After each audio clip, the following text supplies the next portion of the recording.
Hey, basketball fans, it's Dave from Fantasy Basketball Analyzer. I'm here to help you get ready for Week 10 of the NBA season. Get your fantasy teams lineup set right. This video is coming out a little bit later than usual. It's because I was on the other side of the state. I actually went to the Bulls-Pistons game last night. Wife surprised me early for my birthday, and a bunch of friends went out. So now I'm back home and getting out the video to you guys still on Sunday. Not going to miss a day to help you guys get ready.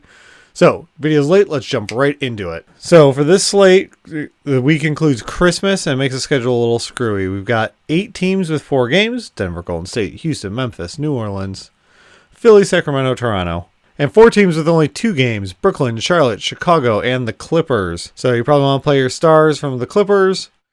They're probably still valuable. Plus, they've got that Christmas Day game that'll be fun for everyone to get to try and watch.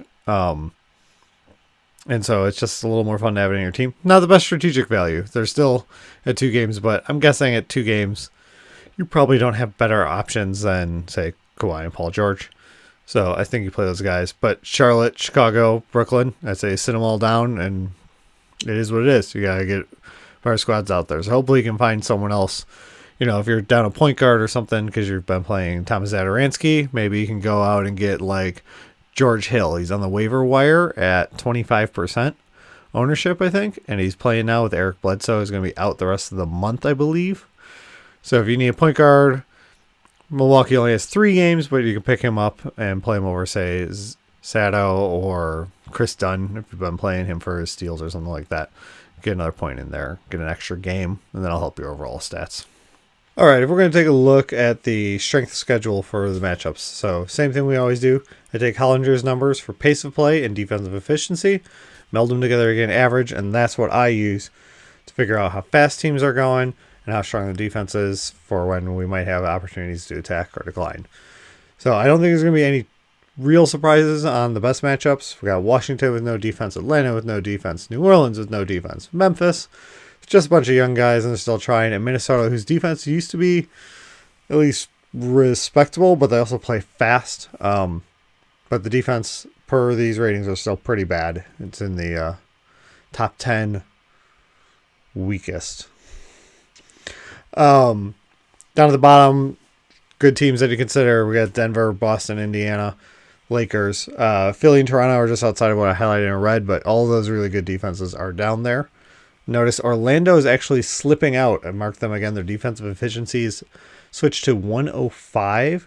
105 means that they're now like almost middle of the pack for defensive rating, which is a little surprising. They're one of the only people we've seen like totally drop off, and Denver's still there. I thought Denver was going to be the team that was going to be like Orlando. I thought Denver was getting a little lucky with their opponents just missing. But instead Denver's like holding steady. Plus their slow pace of play helps them for this as being a poor matchup for us. But their defensive rating is still naturally already lower, and it gets them down there into the least desirable matchup this week, which is a little unfortunate because that team's got 4 games, and it's a weird schedule. So let's go ahead and look at the schedule for this week. If we go ahead and take a look, there are no games on Tuesday. Christmas Eve, all the teams have it off. So it's basically a 6-game week. We got some of the marquee games on Christmas Day, and a lot of teams playing back-to-back come the weekend, whether they're Friday-Saturday games or Saturday-Sunday. There's a lot of teams playing back-to-back. So why don't we just show the back-to-backs real quick and get that out of the way. So if we're looking at all the back-to-backs, you can see that it's not going to be a good week for anyone who's streaming. If you're in the daily lock leagues, maybe this doesn't matter that much. The Clippers don't have back-to-back. Memphis does if they're worried about resting players. But Memphis has 4 games. They're one of the 8 teams that has 4 games. So I don't think you worry about people being rested. You play your guys if you're going to play them. So then if we switch the schedule away from the back-to-backs and look at the strength of schedule, try and find some matchups that we like, we can take a look at this. Boston's got 3 games, but they're actually got a kind of rough week. It's one of those fun anomaly schedules where they play Toronto as 2 of their 3 games. So they go at Toronto, play Cleveland at home, and then get Toronto again. So Toronto's got a good defense. Boston has a good defense. It should be a good week. Those should be interesting games, and I'm pretty excited to get to watch them. But matchup-wise, you're not going, ooh boy, for either side. I mean, the Toronto side of the equation, they have to play Boston twice, like I said. In fact, for them, it's a home and a home. Right, sorry. For Boston, For Toronto, it's a home and away with them. They don't have anyone in between like Boston has Cleveland in between. So Toronto has to play Indy, which is a strong defense when we have them up. Indy's one of our 3 least desirable defenses off of current pace of play. So Indy, Boston, and then Oklahoma City is still pretty solid. They're in the bottom half that you don't really want to match. But again, you're playing 4 games, so I think you play your guys. But if you had choices to make, do I play OG? Do I play someone else? Maybe there's some room. Maybe that's your tiebreaker of like, oh, these might not be the best opportunities available to me. So beyond that, you can kind of see these things. And the way I mentioned, Boston plays Toronto twice is a weird anomaly. And those are like 2 strong defensive teams going against each other. The other end of the spectrum, Washington plays the Knicks twice this week. So, both those teams are bad, although Washington is terribly fun to watch. So that's pretty great. But Washington gets the Knicks, Detroit, and the Knicks again. So Washington has only 3 games, but that's a pretty light week, and they put up a lot of offensive numbers.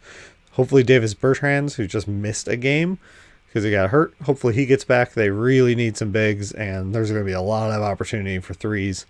When obviously he's not afraid to shoot it, but of course you're playing Beal and you're playing everyone else you would. It's worth noting Isaiah Thomas is suspended for 2 games, so if you got Isaiah, you got to sit him down for this week. You're not going to be playing him. All right, I'm just making it quick. Get this stuff out to you, help you set your lineups. It's a little bit later on Sunday. But I want to thank everyone who subscribed. I want to thank everyone who's been leaving comments. That's great.